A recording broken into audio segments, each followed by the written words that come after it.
morning, y'all. Welcome back to Homestead Ranch. So I'm back at our raised beds today. This is my poor man's raised bed where it's nothing but good compost that we're planting in. And look at that, worms galore. These have been added from our chicken pens over there, guys. So these blue lake bush beans, the germination is just sporadic, and look how long it's taking. It's almost been 3 weeks. Now you can tell this soil is moist. I mean, the top layer looks dry, but you get right up under it and it's, I mean, I've watered it daily. I'm just not impressed with it. So I've been weeding out the garden today, and I have drug out 2 20-foot rows here. And what I'm going to do is probably plant zipper cream peas or either contender bush beans. I don't know. Over here, I've not weeded this side yet. Look at our cucumbers. Look at this. They are Cadillacing.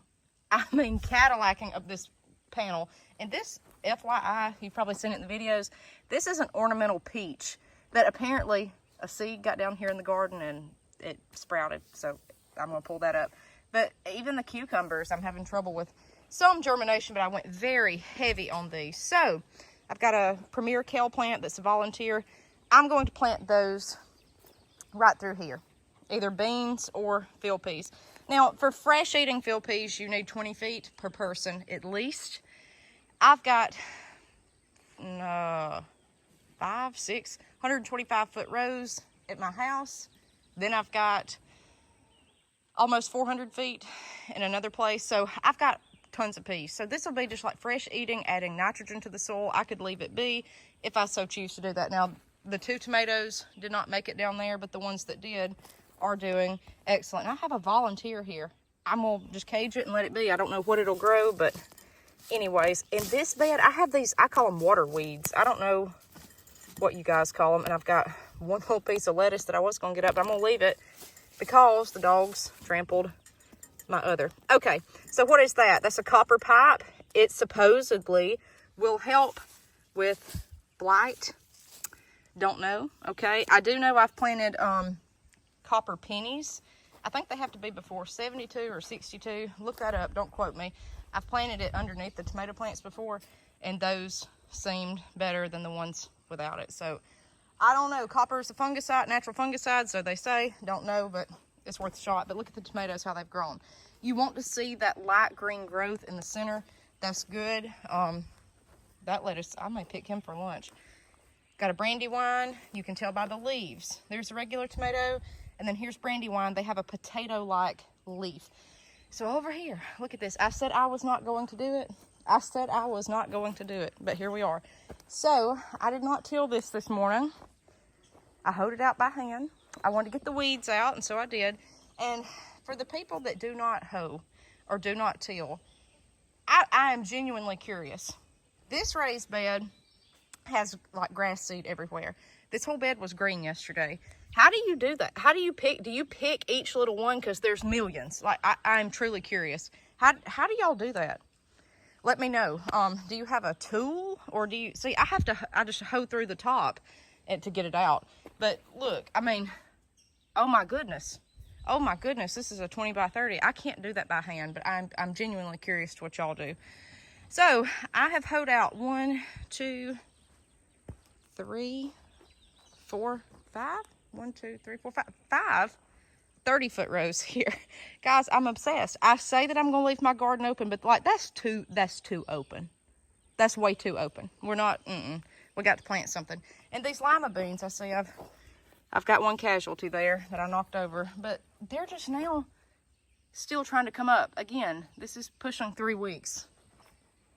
I don't know. See, they're everywhere. Do y'all pick each one? I don't know.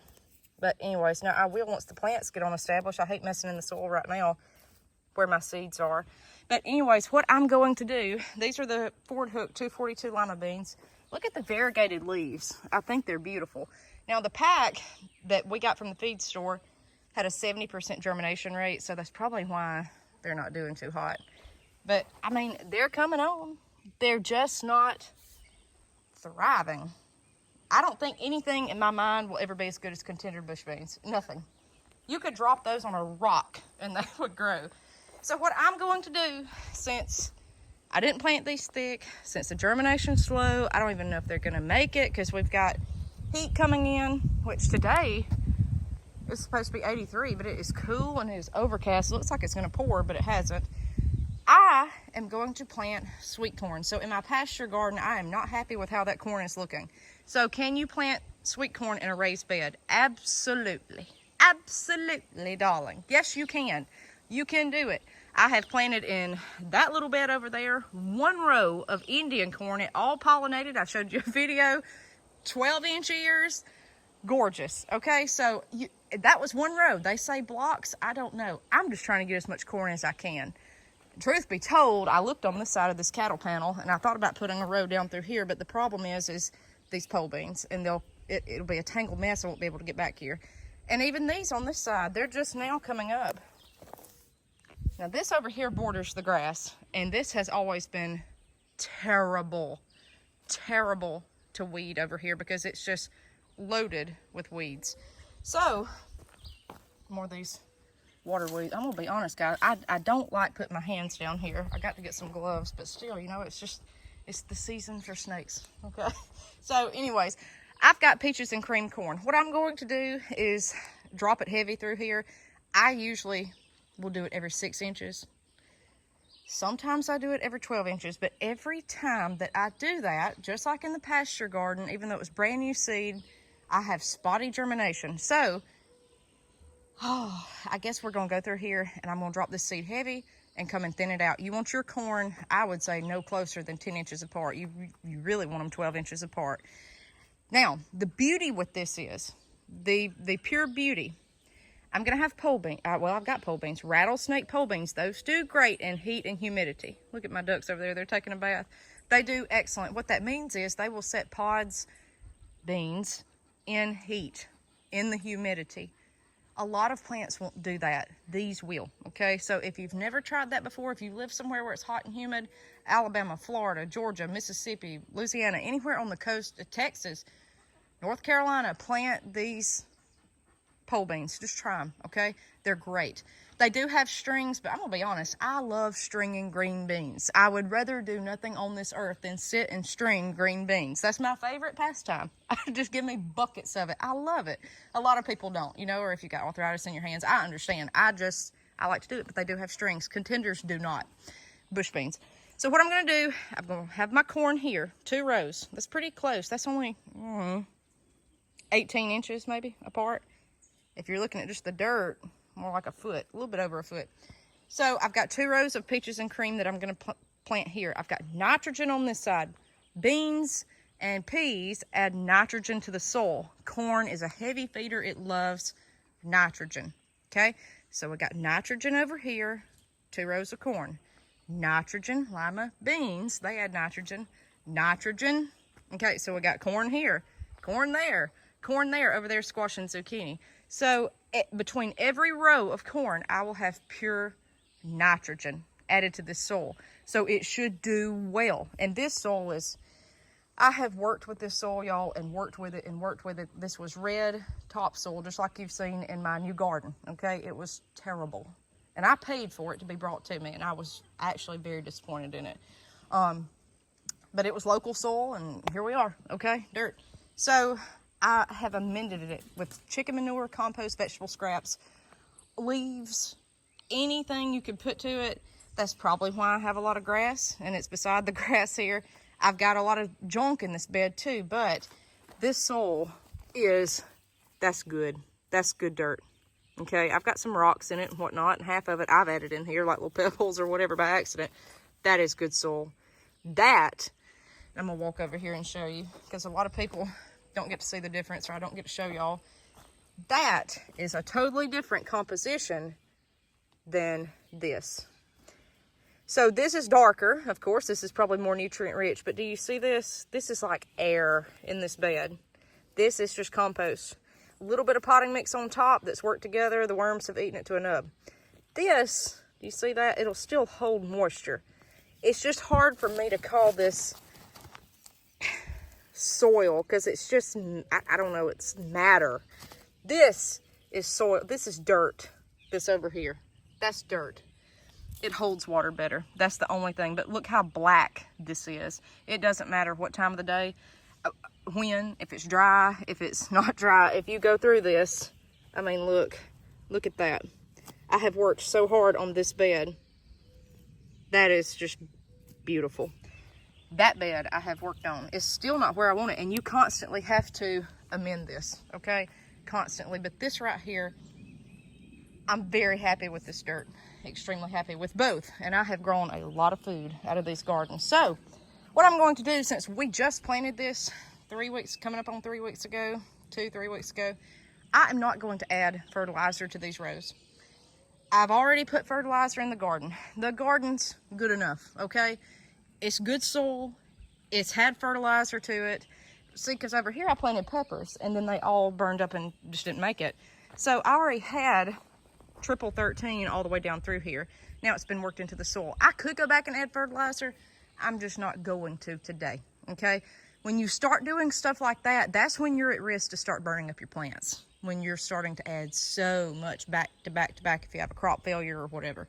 So that's what I'm going to do. And here's my seed from the handy dandy feed store. And I'm going to start right here. All right, so here's the row, here's the corn, and it's red, it's treated.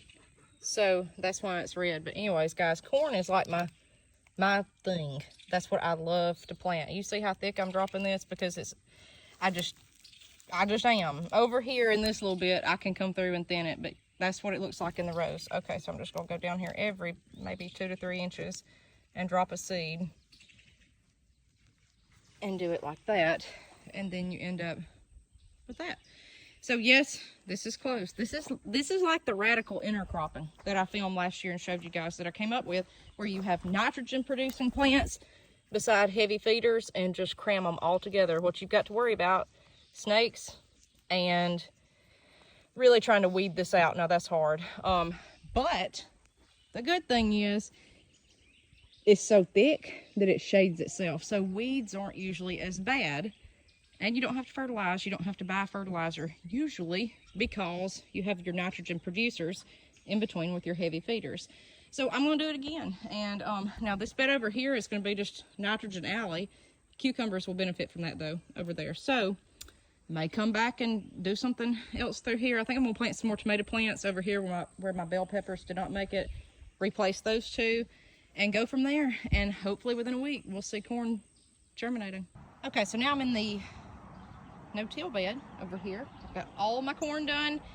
I am planting these zipper cream peas very heavily. This you do not have to thin, okay? You can just drop these and go just like that. And I'm trying to weed a little bit over here as I go. I don't like that. I just don't like how that's looking. So I'm gonna do this. Again, these are nitrogen fixers all through here. So the beauty is these are behind the lima beans. When the lima beans are done, I can go back through here and plant, just say okra, something tall in between these rows of peas that will need the nitrogen, okay? Truly, I could plant corn. I don't want to plant corn in soil this loose though. It will never stand, I don't think. The brace roots won't be able to take it. Brace roots are the roots you see coming out of the corn that they pop out like knuckles. You'll see it at the very base. They do like this. They'll never hold in this. You really need more of a clay, heavy soil to do well with that, okay? Or something compact like that. So I'm going to do these peas all down through here. And I am thinking about doing something, well, here, let me show you something over on this side. So I had a few volunteer pole beans. I want you to see this. I've got this fence up for this armadillo. Okay. Maybe I can stand on the ground there. Okay. Pole bean. Look at this. This naturally come up. Okay, I didn't plant it. I can wind this over here. But that's how, if you've never seen a pole bean, for some reason it has this long runner. It's not been around this fence. I'm going to try to loop it a little bit and it'll keep growing. Okay.